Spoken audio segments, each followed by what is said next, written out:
Saya hanya menginap semalam di rumah orang tua saya.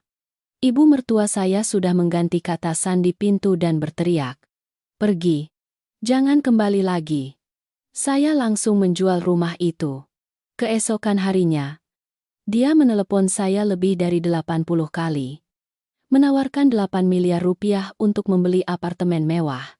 Namun, setelah hanya semalam pulang menjenguk ayah yang sakit, ibu mertua saya mengganti kata sandi pintu, menguncinya dari dalam, dan mengusir saya. Dia pikir saya akan menangis dan memohon. Tidak. Saya diam-diam langsung pergi ke kafe, mengambil laptop, dan menjual rumah itu dengan harga rugi segera. Memulai pembersihan yang paling berkesan dalam hidup saya. Angin panas awal musim berhembus melalui menara-menara apartemen mewah di area Jakarta Utara, membawa dinginnya musim hujan Jakarta yang menusuk tulang. Saya turun dari taksi, menarik kerah mantel saya, dan melangkah berat menuju lobi gedung. Tadi malam, saya sudah meminta izin untuk menginap semalam di rumah orang tua saya. Ayah saya menderita tekanan darah tinggi dan harus dirawat di rumah sakit untuk transfusi. Ibu saya sudah tua dan sendirian. Sebagai seorang anak, saya sangat kasihan, sehingga saya mengatur pekerjaan saya di perusahaan media untuk menjenguk ayah. Suami saya, Mas Bagas, hanya mengangguk acuh tak acuh, lalu menundukkan kepala bermain game di layar komputer. Ibu mertua saya, Bu Sari, menuduh saya mengada-ada. "Bapak, besan sakit sedikit saja sudah ribut." Saya berdiri di depan pintu kayu jati mewah apartemen lantai 25, mengulurkan tangan untuk menekan kata sandi. 6 digit familiar yang merupakan tanggal lahir saya terdengar bip kering, diikuti oleh suara notifikasi kesalahan yang menusuk telinga. Saya terhenti. Mungkin saya salah menekan. Saatnya perlahan memasukkan lagi. Lagi-lagi suara notifikasi kesalahan itu. Layar kunci elektronik berkedip lampu merah tanpa emosi. Kata sandi telah diganti. Saya mengulurkan tangan mengetuk pintu. Pintu tetap hening. Saya mengetuk sedikit lebih keras. Memanggil ke dalam. Berharap Bagas atau Citra, adik ipar saya yang tahun ini berusia 25 tahun tetapi masih menumpang pada kami, akan membukakan pintu. Yang menjawab saya adalah suara klik-klik kunci pengaman di dalam yang ditarik. Pintu hanya terbuka selebar 2 jari. Cukup bagi saya untuk melihat wajah dingin dan cemberut Bu Sari. Dia tidak menatap mata saya, melainkan mengangkat dagunya. Suaranya yang tajam bergema di lorong. Dia mencaci maki saya dengan kata-kata paling kejam yang bisa diucapkan seorang ibu mertua. Dia mengatakan bahwa seorang wanita yang sudah menikah yang berani meninggalkan rumah untuk menginap di rumah orang tuanya adalah tidak berpendidikan. Adalah wanita yang tidak berguna. Dia melarang saya menginjakan kaki di rumah ini sebagai contoh untuk tata krama keluarga mereka. Dia berteriak keras mengusir saya. "Pergi dan jangan pernah kembali lagi." Saya terpaku di tempat. Tangan saya mencengkeram erat tali tas. Dada saya terasa sesak. Perasaan pahit meluap. Tata krama keluarga apartemen senilai 8 miliar rupiah ini. Setiap batu bata. Setiap perabot. Semuanya saya beli dengan uang tabungan bertahun-tahun hasil kerja keras dan bantuan dari orang tua saya. Sertifikat hak milik hanya atas nama saya, Bagas.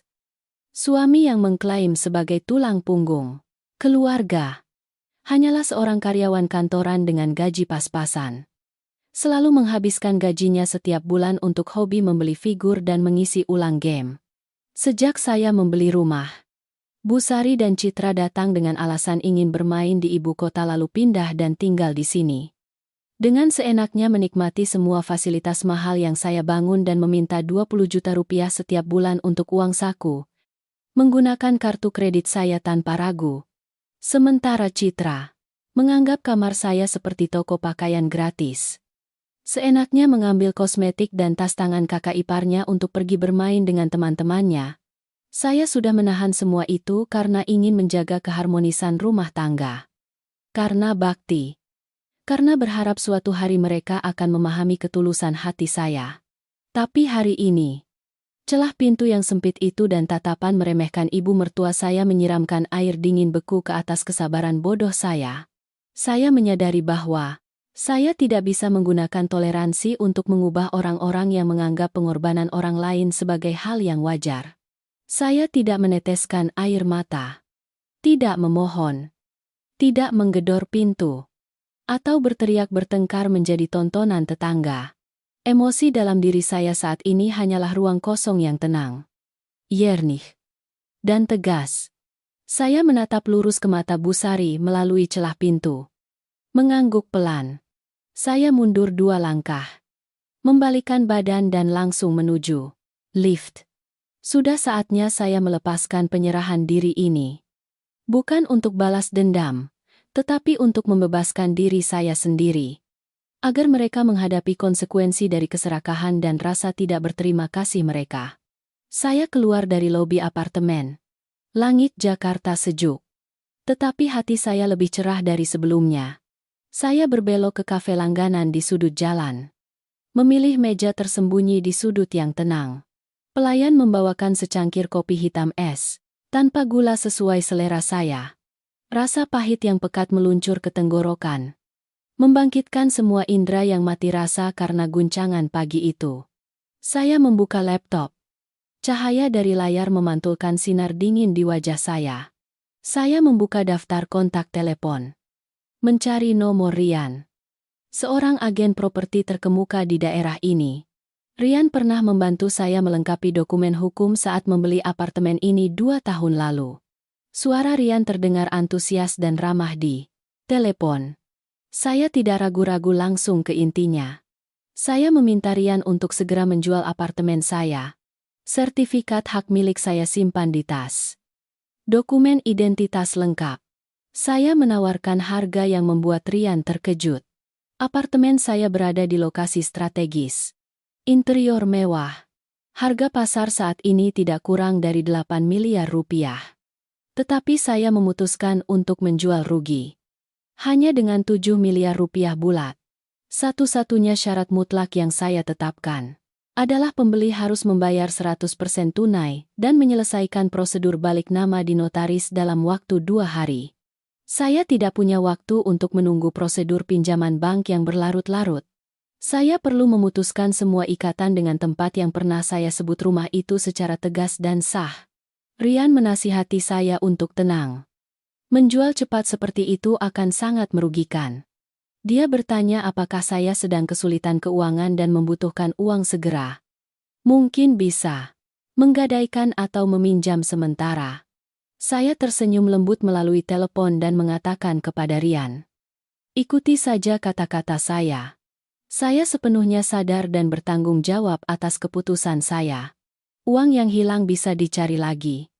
Tetapi kehormatan dan kedamaian jiwa tidak bisa ditukar. Saya ingin menyelesaikan kekacauan ini.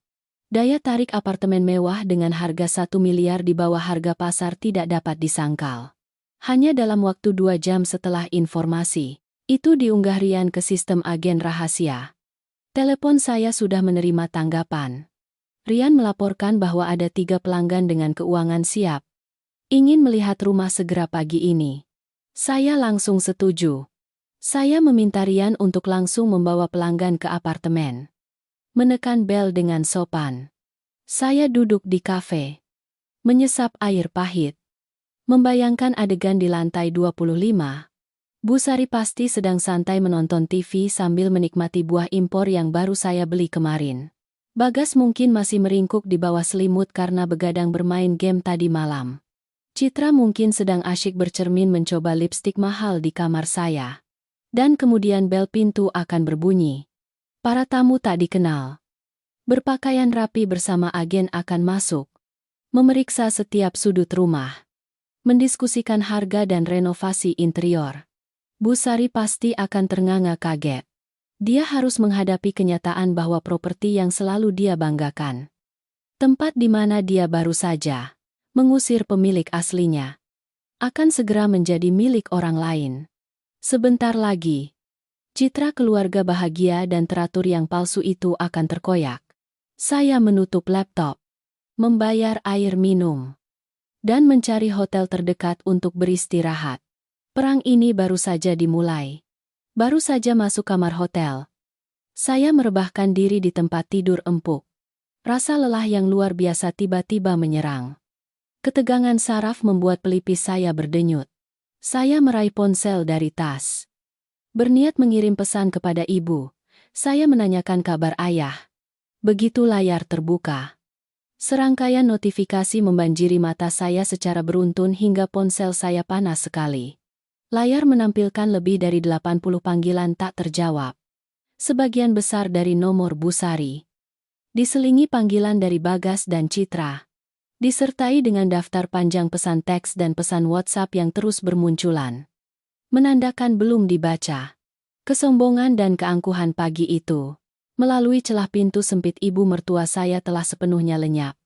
Digantikan oleh kepanikan yang luar biasa. Terlihat jelas melalui setiap huruf. Pesan pertama dari Bu Sari. Dikirim pukul 10.30 pagi. Tak lama setelah Rian membawa pelanggan pertama melihat rumah. Dia menulis dengan kata-kata tajam. Menanyakan apa yang sedang saya lakukan. Mengapa ada sekelompok orang asing menyerbu rumah. Menunjuk-nunjuk dan mengukur. Beberapa menit kemudian, ketika dia mungkin sudah mengetahui situasinya dari agen. Nada suaranya di pesan mulai berubah. Dia mulai menggunakan otoritas ibu mertua untuk memaksa.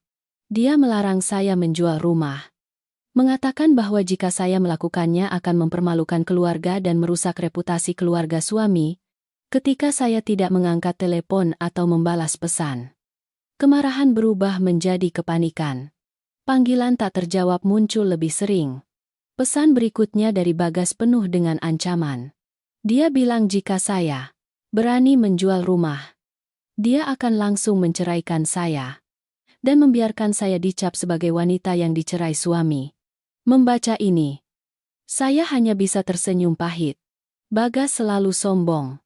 Berpikir bahwa akta nikah dengannya adalah anugerah besar bagi saya. Dia tidak mengerti bahwa saya sudah memikirkan perceraian sejak lama. Hanya saja saya belum tega untuk menghancurkan segalanya. Sekarang dia sendiri menggunakan hal itu untuk mengancam saya. Menjelang siang. Ketika Rian membawa kelompok pelanggan ketiga yang langsung deal dengan uang muka. Sikap Bu Sari berubah 180 derajat. Pesan-pesan mulai dipenuhi dengan permohonan dan tangisan. Dia memanggil saya menantu yang baik hati. Bilang ibu mungkin salah bicara. Nak tolong maafkan. Ibu sudah tua dan pikun. Nak jangan mempermasalahkan ibu. Dia memohon kepada saya untuk membatalkan transaksi. Berjanji akan membiarkan saya hidup tenang. Tidak ikut campur lagi dalam urusan pribadi saya. Dan suami. Citra juga ikut-ikutan mengirim pesan memanggil kakak iparnya dengan sangat memohon. Mengatakan bahwa Mas Bagas sedang menghancurkan barang-barang di rumah. Ibu menangis histeris. Saya duduk bersandar di sandaran tempat tidur. Membaca setiap pesan satu persatu.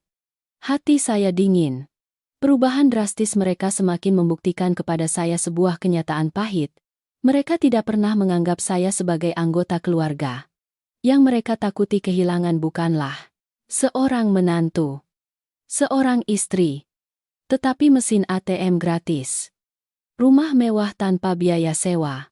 Pemahaman dan rekonsiliasi tidak dapat dicapai dengan terus menutupi dan membiarkan. Mereka harus merasakan sendiri kehilangan untuk memahami nilai dari apa yang telah mereka injak-injak. Saya mengunci ponsel. Memejamkan mata. Memaksa diri untuk tidur. Siang ini saya ada janji dengan pengacara. Setelah tidur sejenak, saya bangun pukul 3.00 sore. Menyalakan ponsel. Selain laporan dari Rian bahwa uang muka pelanggan telah diterima. Layar juga menampilkan serangkaian pesan notifikasi pengurangan uang dari bank yang terhubung dengan kartu kredit saya. Saya menyipitkan mata melihat angka-angka yang menghilang dari akun. Bu Sari telah menggesek kartu untuk membayar 25 juta rupiah di sebuah toko sutra desainer di Kota Tua. Selanjutnya adalah tagihan 15 juta rupiah untuk uang muka di sebuah restoran yang menyediakan hidangan laut mewah untuk dibawa pulang. Saya tersenyum sinis. Keluarga mertua saya benar-benar keras kepala hingga buta. Meskipun tahu rumah akan segera dibalik nama. Meskipun sedang diambang risiko diusir kapan saja. Bu Sari tetap bertekad menjaga gengsi palsu. Akhir pekan ini, sesuai rencana sebelumnya, dia akan mengadakan pesta syukuran rumah mewah. Mengundang semua kerabat dari kampung. Dia ingin memamerkan properti megah ini. Ingin membuktikan bahwa keluarga mereka diberkahi. Putranya, pintar bisa membeli rumah mewah. Kesombongan murahan telah membutakan akal wanita serakah itu. Dia lebih memilih menghamburkan uang menantu untuk membeli pakaian sutra untuk menipu orang lain daripada mencari tempat tinggal baru untuk keluarganya. Bersamaan dengan itu, pesan WhatsApp dari beberapa teman dekat yang bekerja di bank menarik perhatian saya. Seorang teman mengirimkan tangkapan layar riwayat pemeriksaan kredit pribadi. Bagas, suami saya, sedang gencar mencari cara untuk mendapatkan uang. Dia tidak meminjam uang dari rentenir karena pengecut. Tetapi dia memiliki niat jahat. Dia diam-diam masuk ke ruang kerja saya di rumah. Di samping laci meja kerja. Untuk menggeledah berkas. Bagas tahu saya akan menjual rumah. Dia dan ibu mertuanya berencana bahwa jika mereka memiliki sejumlah besar uang untuk membayar ganti rugi uang muka kepada pembeli, mereka dapat mempertahankan rumah ini. Atau setidaknya menunda waktu untuk memberikan tekanan agar saya membatalkan keputusan. Tetapi dengan gaji pas-pasan dan riwayat kredit yang buruk karena sering terlambat membayar kartu kredit, Bagas tidak mungkin bisa meminjam uang sebanyak itu. Dia telah mencuri kartu identitas berchip saya dan dokumen kepemilikan perusahaan media atas nama saya. Keberanian mereka telah melampaui imajinasi saya. Mereka tidak hanya tidak menyadari kesalahan, tidak memahami penderitaan saya, tetapi juga terus masuk lebih dalam ke jalan yang salah untuk merebut harta. Pesta syukuran palsu itu akan segera berlangsung. Dan mereka siap melakukan hal-hal paling kotor untuk mempertahankan panggung sandiwara sempurna yang mereka bangun sendiri. Tapi mereka lupa satu hal. Sutradara sandiwara ini sebenarnya adalah saya. Dan saya akan membiarkan mereka bermain sampai adegan terakhir, di mana semua kepalsuan akan terbakar oleh cahaya kebenaran. Saya duduk tenang di kamar hotel. Membuka tas. Mengeluarkan iPad. Sistem rumah pintar apartemen saya terhubung secara sinkron. Termasuk kamera keamanan yang terpasang di ruang tamu, koridor, dan pintu kamar tidur. Saya memasangnya sejak pertama kali pindah ke sini untuk berjaga-jaga dari pencuri karena gedung ini sering dikunjungi banyak orang asing dan orang yang tidak dikenal. Saya tidak pernah berpikir akan menggunakan sistem ini untuk mengawasi orang-orang yang tinggal serumah. Saya masuk ke aplikasi manajemen kamera.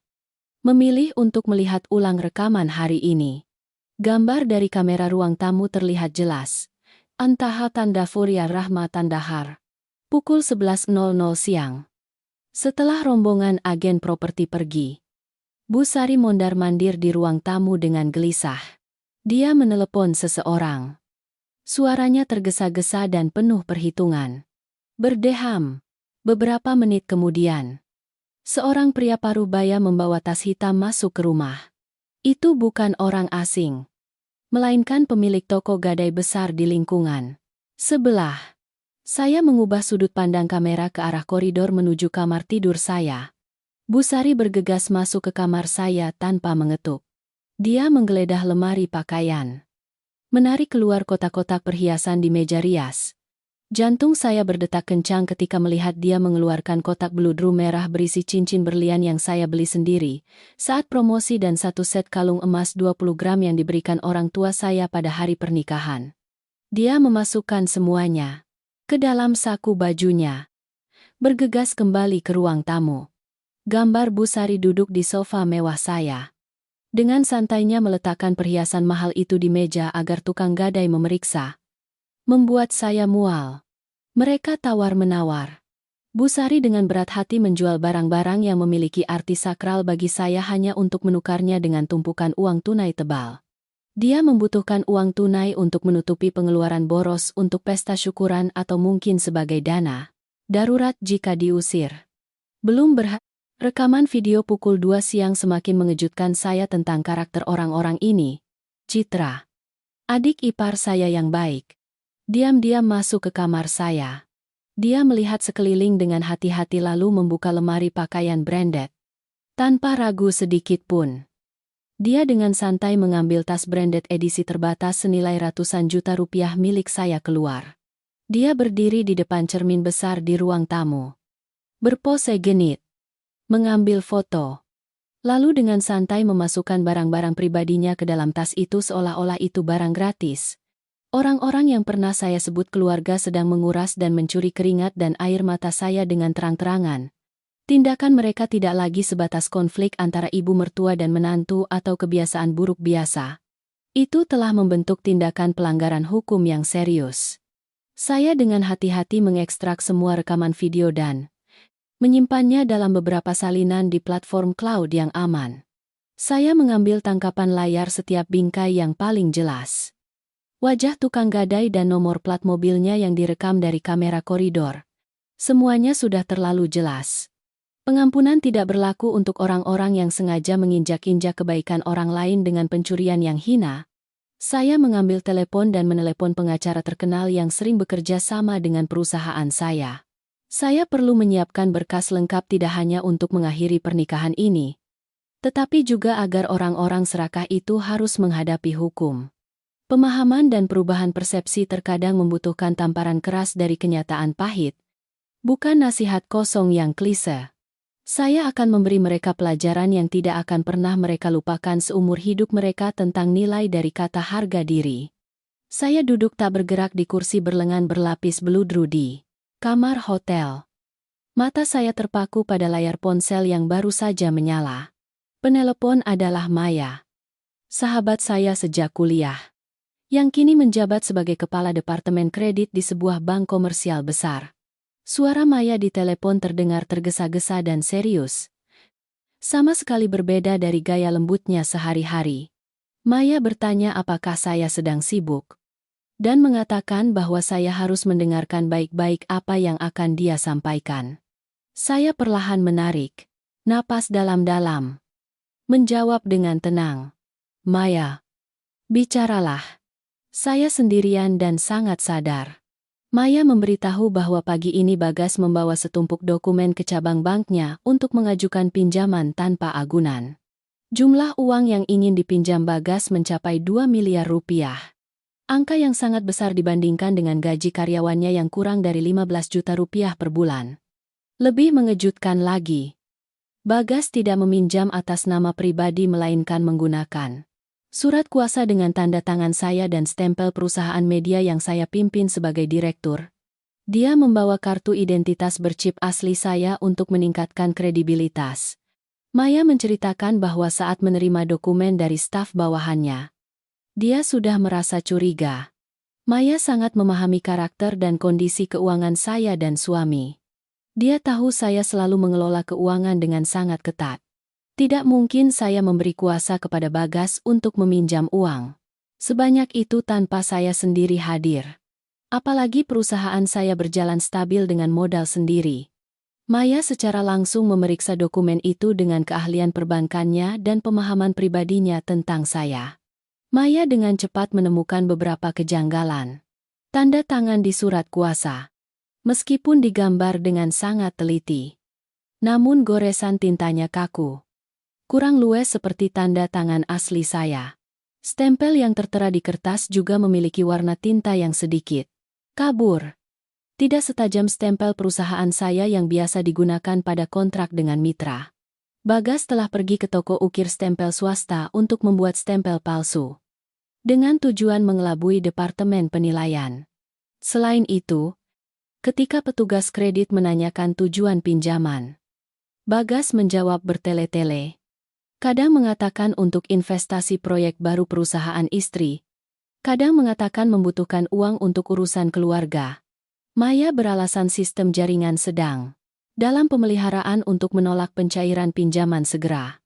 Sekaligus menyimpan semua salinan dokumen palsu tersebut untuk dilaporkan kepada saya. Maya bertanya apa yang sedang terjadi. Mengapa Bagas begitu nekat melakukan hal yang keterlaluan seperti itu? Memalsukan stempel dan tanda tangan untuk menipu lembaga keuangan adalah pelanggaran hukum pidana.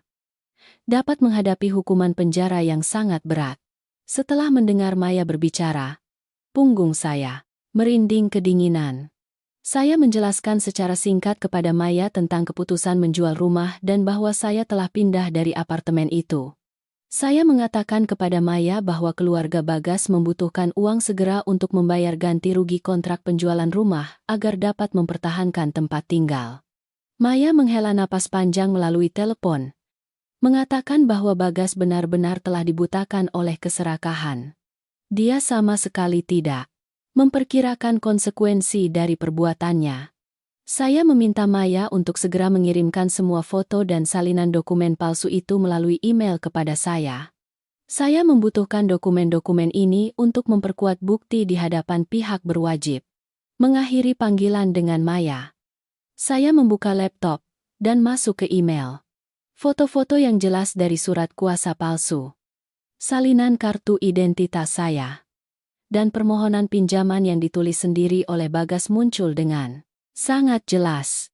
Tulisan tangan pria yang pernah menjadi pendamping hidup saya kini terlihat sangat tidak rapi dan asing. Dia tidak ragu untuk menyeret saya ke dalam masalah hukum. Tidak peduli dengan kehormatan dan karier yang telah saya bangun dengan susah payah hanya untuk melayani keegoisan dan gengsi semu keluarganya.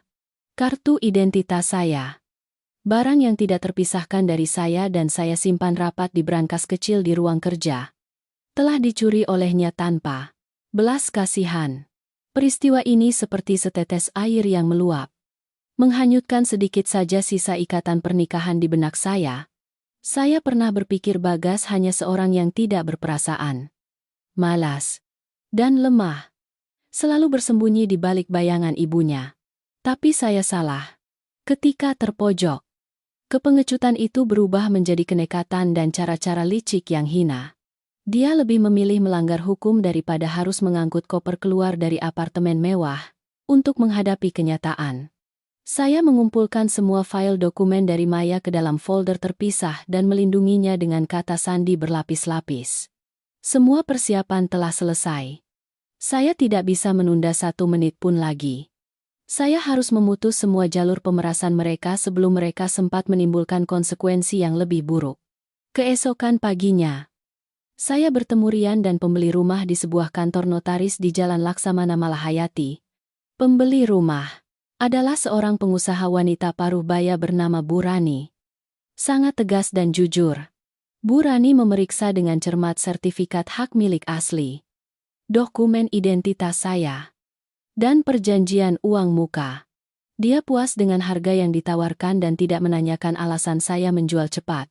Kami sepakat untuk segera menandatangani perjanjian jual-beli dan balik nama. Uang akan langsung ditransfer ke rekening bank saya dengan 1 perintah transfer besar. Setelah prosedur notaris selesai, saya mengajukan permintaan kecil kepada Bu Rani dan Rian.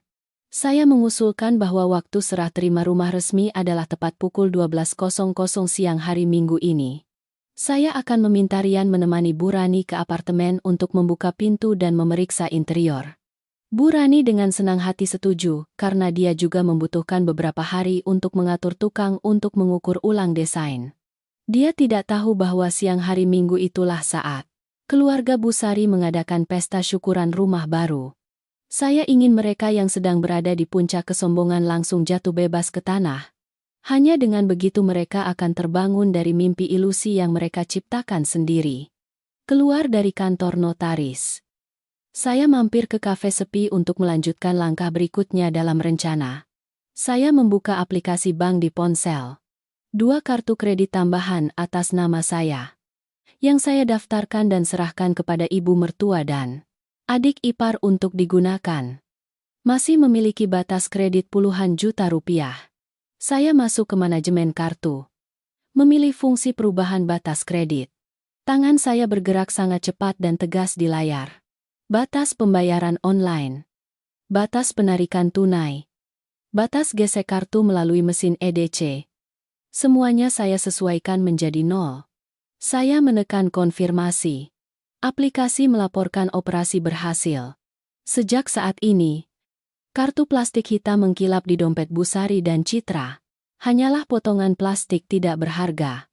Mereka tidak akan bisa membeli sehelai pun bawang dengan keringat dan air mata saya lagi. Sumber kehidupan material yang selalu mereka andalkan dan tuntut secara otomatis telah saya blokir. Sore harinya, saya datang ke kantor pengacara Bayu yang menangani masalah hukum perusahaan saya. Pengacara Bayu adalah orang yang tenang, cerdas, dan sangat memahami hukum perkawinan keluarga serta hukum pidana. Saya meletakkan USB berisi seluruh data yang diekstraksi dari kamera keamanan dan berkas cetak berwarna bukti-bukti pemalsuan pinjaman di meja kerjanya.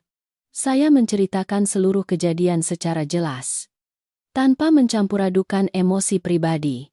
Saya menjelaskan keinginan saya. Sebuah surat gugatan cerai secara sepihak dengan alasan konflik serius yang tidak dapat diperbaiki. Sebuah surat pengaduan terhadap Bu Sari atas tindakan pencurian harta benda yang terorganisir. Disertai bukti video dan gambar toko gadai. Sebuah surat pengaduan terhadap Bagas atas tindakan pemalsuan stempel dan dokumen lembaga untuk tujuan penipuan dan perampasan harta benda. Pengacara Bayu memasukkan USB ke komputer, meninjau dengan cermat setiap rekaman video dan tumpukan dokumen yang saya berikan. Dia mengangguk membenarkan bahwa bukti-bukti ini sangat jelas, berkesinambungan, dan memiliki nilai hukum yang sangat tinggi. Jumlah harta benda yang dicuri Bu Sari, termasuk cincin berlian dan 20 gram emas, cukup besar untuk membentuk tindak pidana. Tindakan Bagas juga memiliki semua unsur tindak pidana. Meskipun bank belum mencairkan pinjaman, niat subjektif dan tindakan objektif telah terpenuhi. Pengacara Bayu berjanji akan secara pribadi menyusun dokumen-dokumen hukum ini dan mengemasnya dengan hati-hati. Dia bertanya apakah saya ingin mengirimkan surat-surat ini ke kepolisian sekarang atau menunggu. Saya menatap lurus ke mata pengacara tua itu. Suara saya lembut namun tegas. Saya memintanya untuk menyelesaikan semua prosedur, membubuhkan stempel dengan hati-hati, dan memasukkan semuanya ke dalam amplop besar yang disegel. Saya menyewa kurir profesional dari kantor pengacara, memberikan tugas untuk mengirimkan paket ini ke alamat apartemen saya tepat pukul 12.15 siang hari Minggu. Penerima yang dituju adalah Bu Sari dan Bagas. Dengan permintaan untuk memeriksa kartu identitas sebelum menyerahkan, saya meninggalkan kantor hukum, merasa sangat lega. Beban yang menekan dada selama bertahun-tahun seolah-olah telah terangkat. Saya berjalan menyusuri jalan yang teduh, menikmati setiap embusan angin dingin yang menerpa wajah. Saya menanti hari Minggu, hari di mana sandiwara konyol keluarga mereka harus berakhir. Minggu pagi, langit Jakarta cerah, matahari bersinar lembut ke dedaunan pohon. Sesuai rencana, keluarga Bu Sari mengadakan pesta syukuran apartemen mewah dari kafe di seberang gedung apartemen. Saya membuka tablet dan masuk ke sistem kamera ruang tamu. Gambar yang ditransmisikan sangat jelas, disertai dengan suara yang hidup. Apartemen saya hari ini berisik dan ramai luar biasa. Bu Sari bangun sangat pagi, berdandan tebal, mengenakan kebaya bludru merah berbordir motif merak berkilauan yang baru dia beli beberapa hari yang lalu menggunakan kartu kredit saya. Dia mondar-mandir dengan sibuk, mengarahkan staf restoran untuk menata piring dan makanan. 5 meja hidangan laut besar penuh dengan lobster, kepiting raja, dan ikan sturgeon ditata padat mengisi ruang dari ruang tamu hingga area makan. Aroma makanan terpadu memenuhi ruangan, meresap ke gorden sutra mahal yang saya butuh sebulan penuh untuk memilihnya. Sekitar pukul 10.00 pagi, para tamu mulai berdatangan. Mereka adalah kerabat dari pihak suami dan istri Bu Sari dari kampung yang menyewa bus. Ada paman kepala keluarga dengan janggut putih, beberapa bibi yang berpakaian mencolok, dan sekelompok anak-anak yang berlarian dan bermain dengan berisik. Tangan mereka memegang makanan berminyak mengotori sandaran sofa krem saya. Bu Sari berdiri di pintu lobi menyambut tamu. Senyum lebar selalu tersungging di bibirnya. Dia terus-menerus menyatukan tangan menyapa. Mengajak semua orang masuk rumah. Bersikap santai seperti di rumah sendiri. Bagas hari ini juga terlihat rapi. Mengenakan setelan jas biru tua dengan sepatu kulit mengkilap. Dia berdiri dengan tangan di belakang punggung. Tampak seperti pria sukses kepala keluarga. Ketika paman dan bibi menanyakan tentang apartemen, Bagas dengan bangga membusungkan dada. Dia dengan lantang menyatakan bahwa ini adalah hasil kerja kerasnya bertahun-tahun di kota. Dia mengarang cerita bahwa dia baru saja dipromosikan menjadi direktur proyek dengan gaji dan bonus yang besar. Sehingga memutuskan untuk mengajak ibu dan adiknya tinggal bersama untuk memudahkan perawatan. Dia meminta semua orang untuk makan minum sepuasnya. Jangan sungkan. Rumah keponakan juga seperti rumah bapak-bapak dan ibu-ibu sekalian. Tidak ada satupun yang menyebut nama saya. Tidak ada satupun yang menanyakan ketidakhadiran menantu perempuan dalam keluarga di mata mereka. Apartemen senilai 8 miliar rupiah ini adalah hasil kerja keras tunggal putra mereka yang berbakat. Di sudut lain ruang tamu, Citra sibuk dengan para sepupu perempuan seusianya. Dia mengenakan gaun ketat. Dengan bangga membawa tas branded edisi terbatas yang baru saja dia curi dari kamar saya. Citra terus-menerus berpose genit di depan cermin besar di lorong, agar para sepupu perempuannya mengambil foto dengan ponsel. Dia bercerita panjang lebar tentang nilai tas itu. Mengatakan bahwa ini adalah hadiah dari Mas Bagas saat pindah rumah baru. Beberapa sepupu perempuan yang mendengarnya menghela napas kagum. Memuji Citra memiliki kakak laki-laki yang pengertian dan kaya. Memuji Bu Sari beruntung memiliki putra emas. Bu Sari yang mendengar pujian-pujian itu tersenyum lebar hingga mata sipitnya hampir tertutup. Lalu dengan lantang meminta semua orang duduk di meja untuk bersiap memulai pesta. Ketika semua orang sudah duduk, paman kepala keluarga berdiri, berdeham, dan membacakan pidato panjang lebar. Beliau memuji tradisi berbakti dan ketekunan keluarga. Bangga memiliki cucu seperti Bagas yang mengharumkan nama keluarga. Beliau mengangkat gelas anggur merah, menyerukan ucapan selamat untuk kesehatan, kebahagiaan, dan kemajuan usaha keluarga Bu Sari. Seluruh ruang tamu bergema dengan dentingan gelas tawa riang, menciptakan suasana keluarga yang hangat dan harmonis. Sempurna.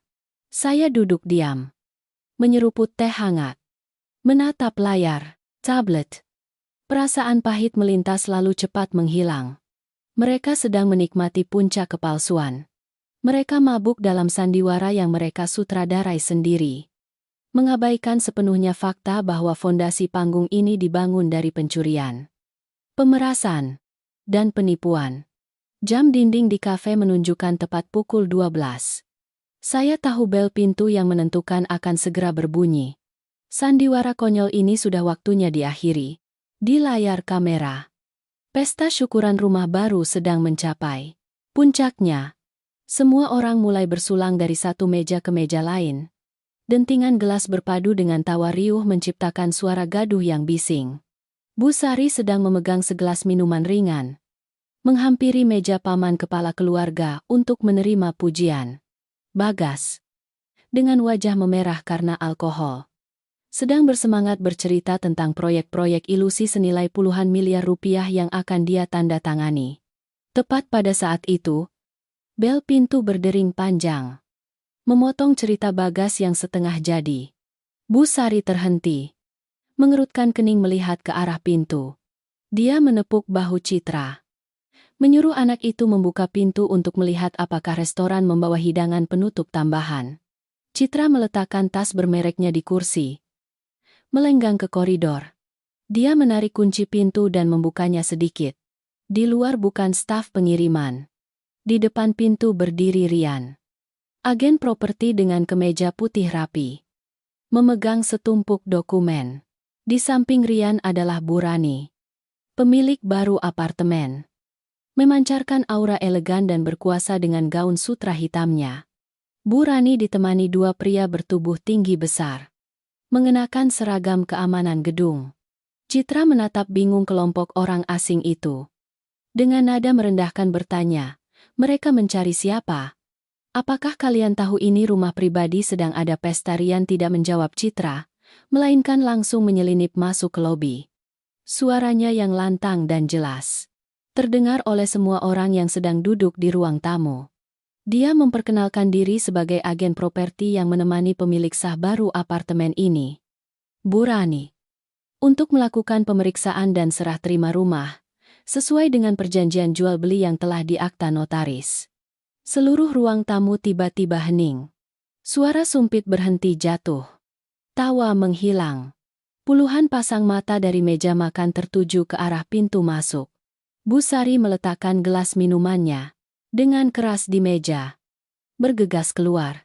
Wajahnya jelas menunjukkan kepanikan tetapi masih berusaha terlihat tegas. Dia menunjuk wajah Rian. Dengan suara keras memarahi. Menyuruhnya berhenti bicara omong kosong. Ini rumah anak saya. Saya tidak menjual apa-apa kepada siapapun. Minta rombongan ini segera keluar. Kalau tidak saya akan lapor polisi. Bu Rani dengan tenang melangkah maju. Membuka tas bermerek mewahnya. Mengeluarkan salinan perjanjian jual beli tanah dan bangunan dengan stempel merah kantor notaris dan sertifikat hak milik yang sudah diperbarui dengan nama pemilik baru. Dia membanting tumpukan dokumen itu ke rak sepatu di koridor. Suaranya tajam. Dia menjelaskan dengan jelas bahwa apartemen ini atas nama Bu Lina sendiri. Dia telah melakukan prosedur penjualan kepada Bu Rani beberapa hari yang lalu. Menerima 100% uang tunai. Hari ini adalah hari dan waktu yang disepakati untuk serah terima rumah. Meminta orang-orang yang tidak memiliki kepentingan terkait untuk segera membersihkan barang-barang dan meninggalkan tempat ini. Wajah Bu Sari yang semula merona merah muda berubah pucat pasi seperti daun pisang. Bagas buru-buru berdiri. Melangkah maju. Kakinya terhuyung-huyung karena alkohol. Dia tergagap bertanya. Apakah Bu Rani bercanda atau serius? Sertifikat tanah ada di brankas. Bu Rani tersenyum sinis dan menyuruhnya membuka brankas sendiri untuk melihat apa yang ada di dalamnya. Para kerabat yang duduk di sekitar mulai berbisik-bisik. Bisikan semakin keras. Paman kepala keluarga mengerutkan dahi. Bertanya apa sebenarnya yang terjadi. Mengapa ada orang yang menuntut rumah tepat pada hari syukuran keluarga? Belum sempat keluarga Bu Sari mencerna guncangan itu. Bel pintu berdering lagi. Seorang pria berseragam pos masuk. Di tangannya memegang sebuah amplop karton ukuran A4 besar yang disegel rapi dengan selotip. Petugas pos dengan lantang bertanya, apakah ada Bu Sari dan Mas Bagas yang memiliki kiriman kilat yang harus diterima langsung dan ditandatangani? Bu Sari saat ini benar-benar kehilangan arah. Kakinya gemetar tidak bisa berdiri tegak.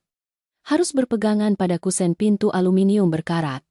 Kesombongan dan keangkuhan sehari-hari telah lenyap sama sekali.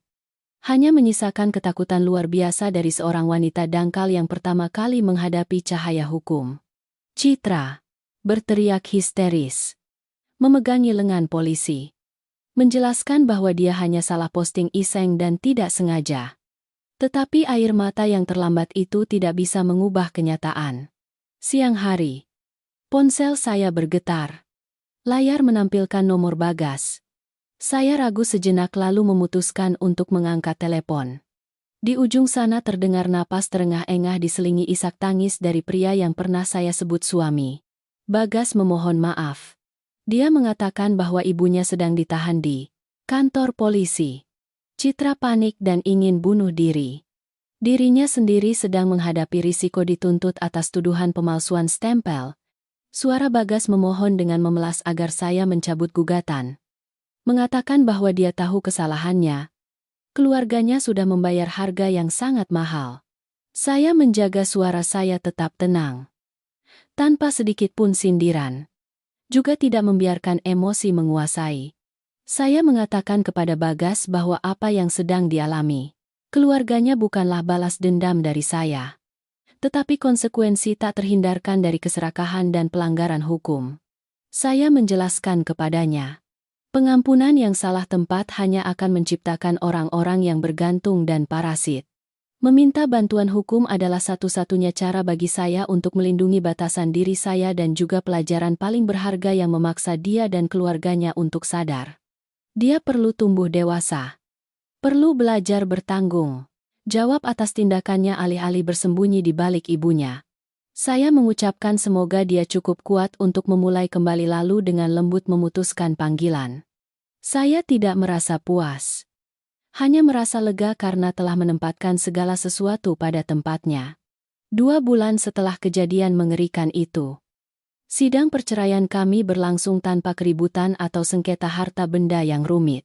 Hal ini karena bukti yang saya berikan sangat jelas dan seluruh harta benda sepenuhnya saya peroleh sebelum dan selama pernikahan. Namun dengan modal pribadi, hakim memutuskan perceraian yang disepakati, sekaligus mewajibkan Bagas untuk memberikan sebagian ganti rugi moral kepada saya sesuai ketentuan. Tidak lama kemudian, sidang pidana juga berakhir dengan putusan yang tegas. Mengingat Bu Sari sudah lanjut usia, harta benda curian telah dikembalikan dari toko gadai kepada saya. Dan karena saya sendiri telah mengirim surat permohonan keringanan hukuman kepada pengadilan atas dasar hubungan lama, Bu Sari tidak dijebloskan ke penjara. Dia menerima hukuman percobaan dan denda administratif dalam jumlah besar atas tuduhan fitnah dan mengganggu ketertiban umum. Bagas juga beruntung lolos dari hukuman penjara karena tindakan pemalsuan dokumennya belum menyebabkan pencairan pinjaman dari bank. Namun, dia memiliki catatan kriminal. Selamanya kehilangan kesempatan untuk promosi atau melamar pekerjaan di perusahaan besar. Setelah persidangan, kehidupan keluarga mantan suami saya jatuh ke dalam penderitaan yang sesungguhnya. Tinggal di kamar kos yang pengap dan bau. Setiap hari berhadapan dengan 4 dinding sempit. Konflik mulai muncul dengan sengit. Bu Sari sering bertengkar, menyalahkan Citra karena telah menghasutnya melakukan hal-hal buruk di media sosial. Citra menyalahkan ibu dan kakaknya yang tidak kompeten sehingga merusak masa depannya. Bagas mengeluh. Tidak ada lagi tunjangan dari saya. Gajinya yang kecil hanya cukup untuk membayar sewa rumah dan obat-obatan untuk Bu Sari. Dia harus dengan berat hati menjual satu persatu koleksi model mainan mahal yang pernah dia simpan dan hargai untuk ditukar dengan sekotak mie instan agar bisa bertahan hidup. Namun justru dalam kemiskinan dan penderitaan itulah sebuah kesadaran mulai tumbuh. Suatu malam, saat melewati kawasan kos lama untuk menyelesaikan sisa dokumen dengan agen Rian, saya secara tidak sengaja melihat Bagas sedang makan semangkuk mie instan yang diseduh tergesa-gesa di bawah cahaya lampu jalan yang redup. Dia terlihat kurus kering dan lesu. Matanya kosong menatap kehampaan. Tidak ada lagi kesombongan atau keangkuhan seorang pria yang selalu bergantung pada ibunya. Tatapan itu menyimpan penyesalan yang mendalam. Mungkin sekarang, di dasar kehilangan yang paling dalam, dia dan keluarganya baru menyadari nilai kedamaian. Memahami berapa banyak keringat dan air mata yang telah saya curahkan untuk mengurus keluarga itu. Mereka menyadari bahwa mereka telah menghancurkan sebuah rumah tangga sejati dengan tangan mereka sendiri karena keserakahan yang membutakan. Pelajaran pahit ini, meskipun menyakitkan, namun perlu agar mereka mengubah pandangan. Menjalani sisa hidup dengan lebih baik dan menghargai kerja keras. Untuk diri saya sendiri. Setelah memenangkan kasus, saya resmi mengajukan pengunduran diri dari perusahaan media keramaian yang lalu. Meskipun telah dibuktikan tidak bersalah, namun saya merasa lingkungan kerja tidak lagi memberikan inspirasi. Saya membutuhkan ketenangan untuk memulihkan energi. Dengan uang miliaran rupiah yang saya peroleh dari penjualan apartemen, saya melunasi semua utang kecil. Menyimpan sebagian untuk orang tua saya. Sisanya saya gunakan untuk diri saya sendiri. Di suatu pagi awal musim gugur yang cerah dan biru, saya menarik koper kecil dan praktis. Melangkah keluar ke bandara. Saya telah memesan liburan selama sebulan di sebuah pulau terpencil, di mana ada laut biru, pasir putih, dan sinar matahari keemasan yang cerah. Berdiri di depan kaca ruang tunggu kelas bisnis, melihat pesawat-pesawat lepas landas melesat ke langit bebas, saya tersenyum lega. Masa lalu telah tertutup di belakang dengan segala keadilannya. Saya tidak membawa dendam. Juga tidak lagi menyimpan keluhan. Hati saya kini ringan, damai, dan penuh keyakinan akan hal-hal baik. Saya melangkah naik ke pesawat, siap memulai babak baru dalam hidup, di mana saya bisa menjadi diri sendiri, bebas, bangga, dan paling bersinar. Para pendengar yang budiman, mengakhiri kisah penuh lika-liku dari menantu perempuan bernama Lina. Saya yakin kita semua merenungkan secara mendalam makna kata keluarga dan kemanusiaan.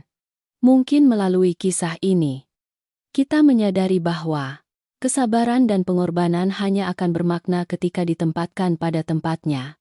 Diberikan kepada orang-orang yang menghargai dan memahami. Ketika keserakahan dan keegoisan membutakan akal, orang cenderung kehilangan nilai-nilai terbaik. Menghancurkan sendiri tempat berlindung yang damai yang telah dibangun orang lain dengan susah payah. Toleransi yang membabi buta.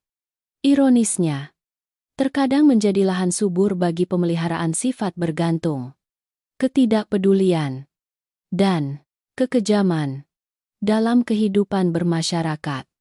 Memenuhi kewajiban tidak berarti kita harus menanggung ketidakadilan atau membiarkan orang lain menginjak-injak harga diri dan keringat kita. Berdeham, menetapkan batasan yang jelas bukanlah bentuk ketidakpedulian, melainkan cara untuk melindungi diri sendiri dan memberikan kesempatan kepada mereka yang salah untuk menyadari, bertanggung jawab atas hidup mereka sendiri.